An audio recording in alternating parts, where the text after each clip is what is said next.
So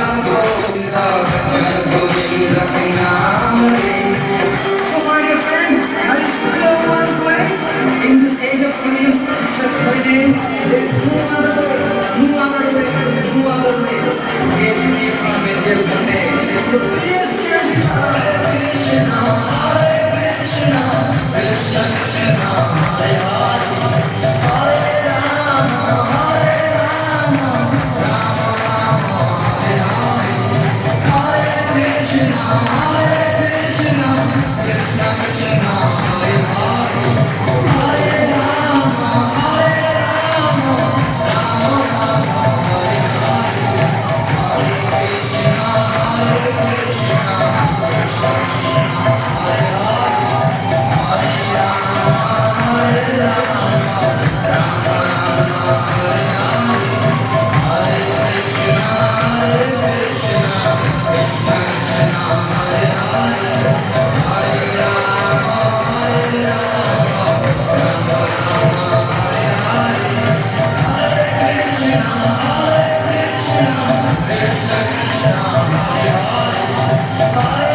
उन्हें भी अच्छा लगा है।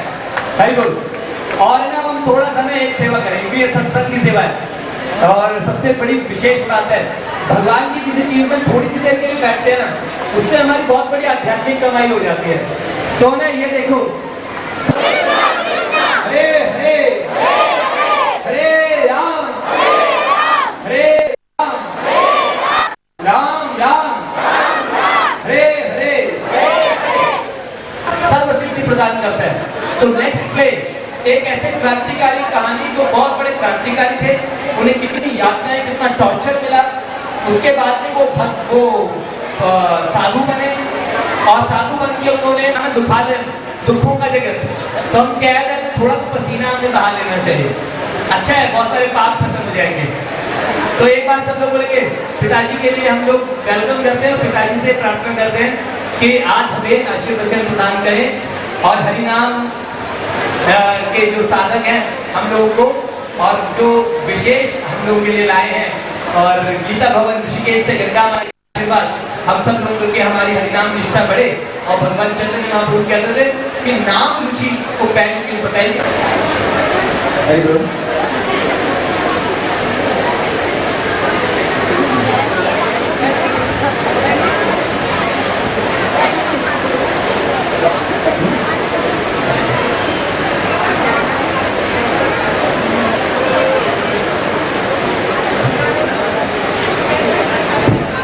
Very good, very good.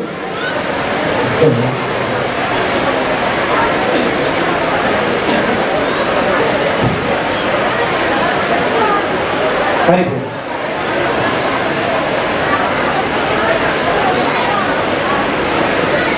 Wow.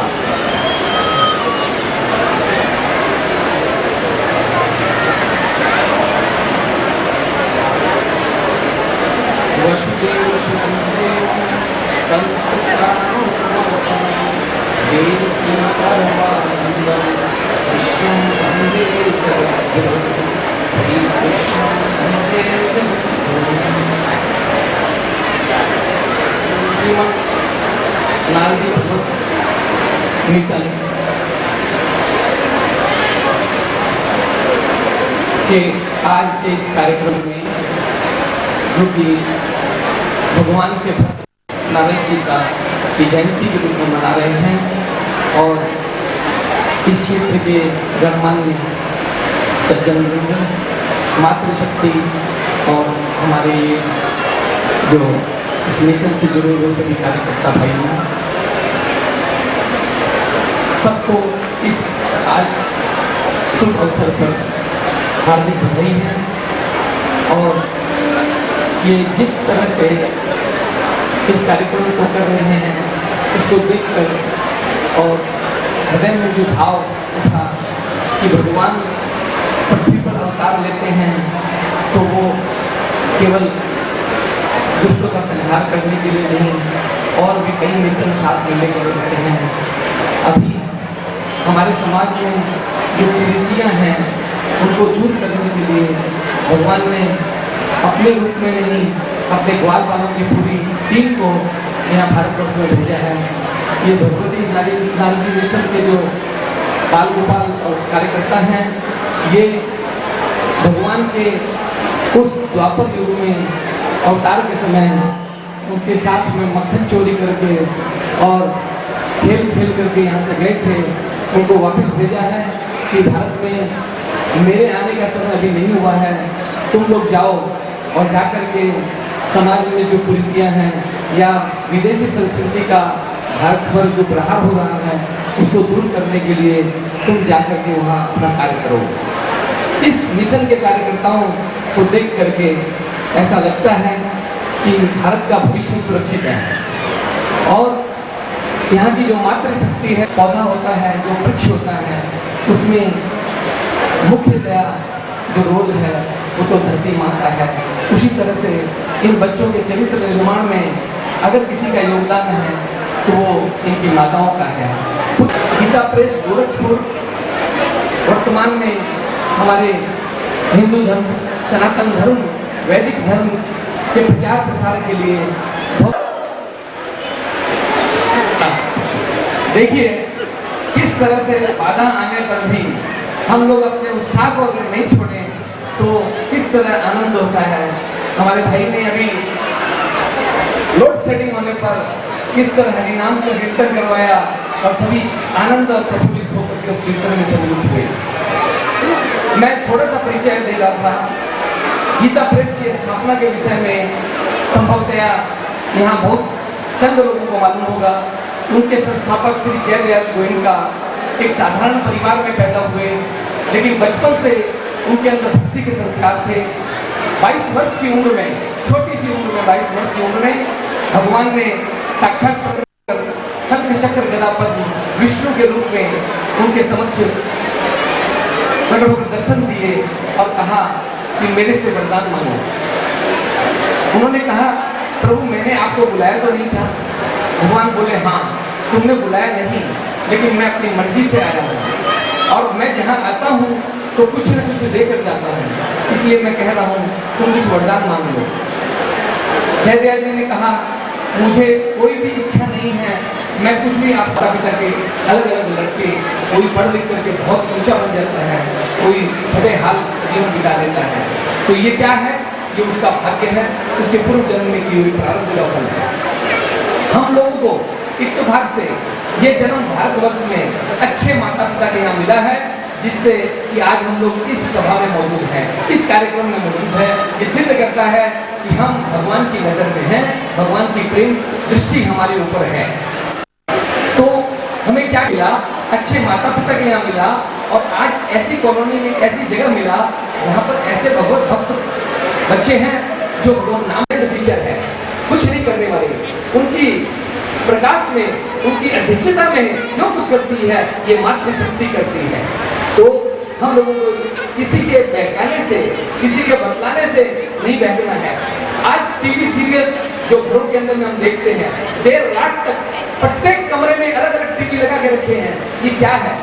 ये हम लोग भौतिक चकाचौंध के पीछे जा रहे हैं, हमारे धर्म को, हमारी संस्कृति को स्वयं अपने आप नष्ट कर रहे हैं। छोटे छोटे बच्चे हमारे पास बैठ करके ऐसे ऐसे सीरियल देखते हैं जिनकी शिक्षा बिल्कुल गलत शिक्षा दे रही है, हमें अलग और ऐसे तेरे गिरा रही है जिस तरफ हम कल्पना नहीं कर सकते। तो हम लोगों को ऐसे सीरियल्स नहीं देखने चाहिए। बच्चों पर इतना अनुशासन अवश्य रखना चाहिए कि कौन से सीरियल्स जो शिक्षाप्रद हो, जो ज्ञान के हो, डिस्कवरी चैनल है, और ऐसे जो विज्ञान के चैनल है जिससे हमारा सत्संग कार्यक्रमों में भाग ले, छोटे छोटे बच्चों में अच्छे संस्कार डालें। मैं भी जब छोटा था तो मेरे दादाजी ग्रैंडफादर मेरे को लेकर वहाँ जाते थे। हम लोग समझते नहीं थे क्यों ले जाते हैं, लेकिन अब पता चलता है कि उन्होंने जो बीजारोपण बचपन में किया वो अब वृक्ष बन गया, वो हमारे काम आ रहा है।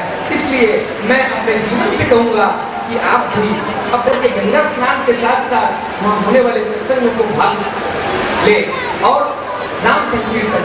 भगवान नाम इस कलयुग के अंदर में सबसे सरल और सबसे कीमती एक अस्त्र है जो भगवान ने दिया है। कलयुग केवल नाम आधारा, सुमिर सुमिर भर उतर ही पारा। तो ये बच्चे जो मिशन में लगे हैं ये भगवान के ग्वाल बाल हैं। इनको आप छोटे मोटे बच्चे मत समझिएगा, सड़क में घूमने वाले ऐसे बच्चे मत समझिएगा। ये भगवान के वो परिकर हैं जिन्होंने द्वापर में उनके साथ में मक्खन चोरी की थी, गोपियों के यहाँ से उलाहना खाई थी। वही बच्चे यहाँ पर अब आ गए हैं और आपके इस क्षेत्र में क्रांति नहीं बल्कि भारतवर्ष के एक एक गांव के अंदर में गीता प्रेस की गीता भगवान कृष्ण का संदेश ये पहुंचा है। जो उत्साह और जो इन माताओं के हृदय में और मुख पर जो खुशी है ये दिखलाती है, ये भी यही चाहती है कि मेरा भी बच्चा ऐसा पैदा हो जो भगवान का परिकर कहलाए, भगवान के काम में काम आए। जैसे भगवान ने गोवर्धन उठाया था तो भगवान ने उठाया तो स्वयं के ताकत पर था, लेकिन जो ग्वाल बाल थे, जो लोग वहां के हरि बोल 2 मिनट का संकीर्तन। आनंद है आनंद है आनंद में रहेंगे, कल क्या हुआ कल क्या होगा इसकी चिंता न करेंगे। आनंद है आनंद है आनंद में रहेंगे, कल क्या हुआ कल क्या होगा इसकी चिंता न करेंगे। आनंद है आनंद है आनंद में रहेंगे, कल क्या हुआ कल क्या होगा इसकी चिंता न करेंगे। आनंद है आनंद में कल क्या हुआ कल क्या होगा इसकी चिंता न करेंगे। बताओ कौन कौन सा तरीका है इतनी गर्मी में आनंद में रह जाएंगे। आज है ना जो इस बैंक्वेट हॉल के जो मैनेज कर रहे हैं वो कह रहे हैं अगर और कोई लोग होते तो बहुत दंगा मच जाता।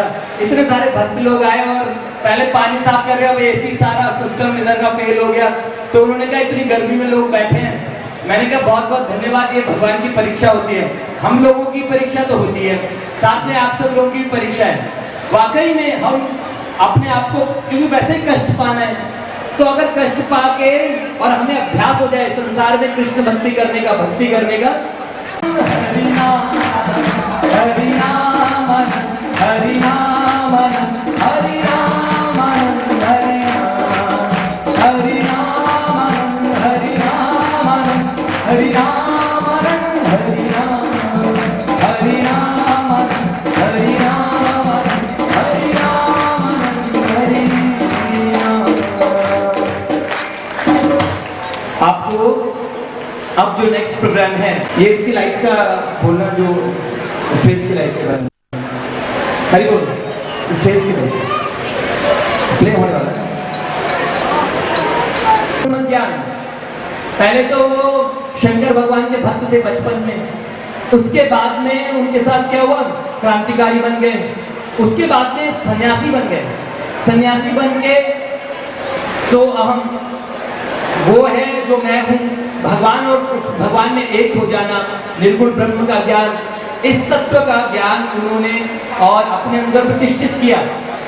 उसके बाद में भाई जी के संग में और कृष्ण भक्ति उन्हें किस तरह प्राप्ति की, किस तरह भगवान का इतना प्रेम किया कि मानसिक सेवाओं के अंदर और श्री राधा कृष्ण के नित्य लीला विहार में एक एक महीने की समाधि लग जाती थी उन्हें। एक महीने के लिए उनकी हार्ट बीट्स बंद हो जाती थी। और इतने, और भाई जी ने उन्हें ज्ञान भी कैसे दिया, कोई दीक्षा नहीं दी। भाई जी ने प्रथम टाइम उनको उनके चरणों में प्रणाम किया, और वो प्रणाम करना उनकी जिंदगी को चेंज करने का पॉइंट था। और उन्होंने ट्रिपल एमए किया था उस समय, फ्रेंच ब्रिटिश सभी भाषाओं का उन्हें ज्ञान था स्वामी चक्रधर को। और किस तरह एक कट्टर वेदांती, कट्टर निर्गुण ब्रह्म ज्ञानी और एक परम रसिक कृष्ण भक्त बन जाता है। इस प्ले का नाम है क्रांतिकारी से रसिक कृष्ण भक्त। क्रांतिकारी से कृष्ण भक्ति तक की जो ये गाथा है ये, और इसमें आप देखना कि उनको जेल में भी कितना टॉर्चर किया गया। ये सब प्ले के हिस्से हैं कि किस तरीके से जो अपने सुखों से दूर रह के और जीवन में चलते हैं, भगवान के परम रस को वही पाते हैं। भगवान कहते हैं त्यागा शांति निरंतर, त्याग से निरंतर की शांति प्राप्त होती है। आप लोग भी बहुत त्याग कर रहे हैं, बहुत अच्छा है, एक अभ्यास है। गर्मी में भी हम लोग बैठ के और भगवान का नाम संकीर्तन और भगवान के पास बैठने का, ये कहते हैं उपासना, उपविशद मतलब बैठना, भगवान के निमित्त बैठना, ये भी साधन है। हरि बोल। तो एक बार सब लोग ये असुविधा को भगाने के लिए क्या बोलेंगे हम सब लोग? असुविधा अपने पास आएगी, प्रॉब्लम आएगी तो क्या बोलेंगे? हरे कृष्णा। वाह, बहुत कितनी अच्छी तरीके से आप लोगों ने बोला। मुझे लग रहा है आप लोगों में से कौन कौन है जो हार मान गए?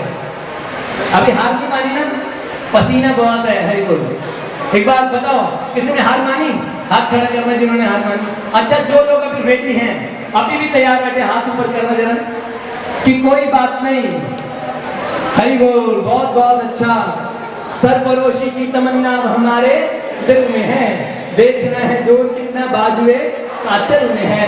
ये राम प्रसाद बिस्मिल जी का डायलॉग था, बहुत अच्छा है। तो हमने भी सरफरोशी के लिए सोचा है, बहुत अच्छा है। एक बार बोलिए फिर से, हरे कृष्णा हरे कृष्णा कृष्णा कृष्णा हरे हरे हरे राम हरे राम राम राम हरे हरे। अभी टाइम लगेगा इसके लिए भैया? अरे बोल लाइट चलिए। हाँ अच्छा, थोड़ी देर में चल जाएगी। अरे बोल। तो नेक्स्ट प्ले का जो इंट्रोडक्शन है ये आपको आपके पास रास्पबेरी पे देंगे। हरि बोल।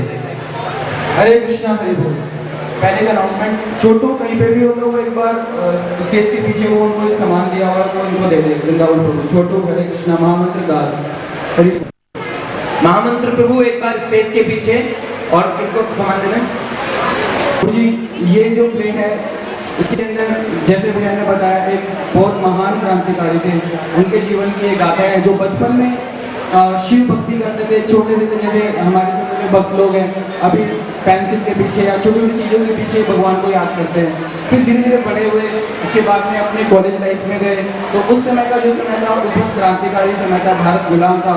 तो उन्होंने बड़े ही और शिद्दत से हमारे देश की सेवा की, उस वक्त क्रांतिकारी गतिविधियों में उन्होंने भाग लिया। उसके बाद में कई बार जेल भी गए और बहुत भयंकर पीड़ाओं का उन्होंने सामना किया, वो भी इसके अंदर चित्रण है। इसके साथ साथ में क्रांतिकारियों के साथ कितना अत्याचार होता था उसका एक छोटा सा इसमें हमने दिखाया है। होने को ये बहुत हिंसक होगा देखने में, लेकिन ये सत्य है और इससे हजार गुना ज्यादा। यह गाथा उस महान आत्मा की है जिसने अपने जीवन अंतराल में ही इस जीवन के परम ध्येय श्री श्री राधा माधव को पा लिया। उन्होंने जीवन पर्यंत राधा माधव बचपन से ही बहुत तीक्ष्ण बुद्धि के थे और गौर वर्ण के बहुत ही सुंदर बालक थे।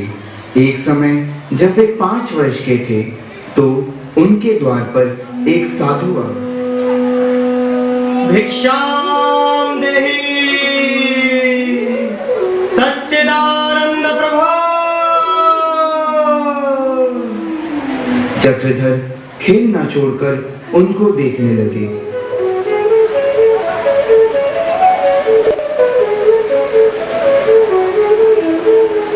और साधु भी उनको एकटक निहारते रहे और जब वो भिक्षा लेकर चले गए तो उनके दृष्टिपात का ऐसा असर चक्रधर पर हुआ कि वो घर के बाहर आसन लगाकर आंखें बंद करके जोर जोर से राम राम राम राम का जप करने लगे और उनकी आंखों से आंसू बहने लगे।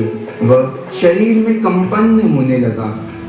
वो उनके जीवन में अध्यात्म का पहला बीज वपन था, जिसके शुभ परिणाम भविष्य में देखने को मिले। की शिव भक्ति का उल्लेख करते हुए बताया कि किस प्रकार रावण ने अपना शीश काटकर भगवान शिव को प्रसन्न किया था।